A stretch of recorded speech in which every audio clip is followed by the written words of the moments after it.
we'll guide you through how to create AutoCAD Lisp file. Quick disclaimer, skipping this single step will affect your final result. So you need to follow this step-by-step guide carefully. If this guide helpful, don't forget to like and subscribe. First, don't forget to comment if you still need our help or want to ask something, and we will reach you as soon as possible.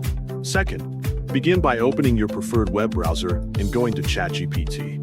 In the ChatGPT prompt box, type a request such as create an AutoCAD Lisp.lsp file to draw a window.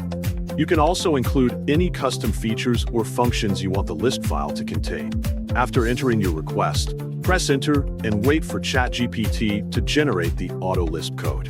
Once the code appears, review it carefully to ensure it matches your requirements and includes the correct commands or features. Next, copy the complete AutoLisp code provided by ChatGPT. Open Notepad on your computer and paste the copied code into the Notepad window. After pasting the code, click File and select Save As. In the Save As Type drop-down menu, select All Files.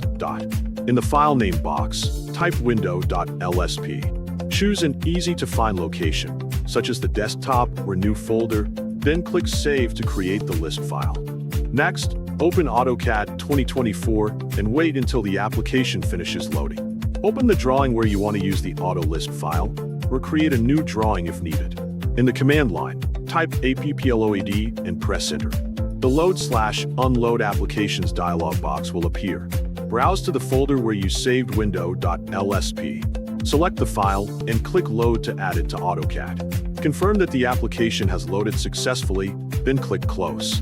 To run the command, type window in the command line and press enter. Click a point in the drawing area to set the window insertion point. Press enter to complete the command and finish placing the window. The AutoLisp file is now ready to use.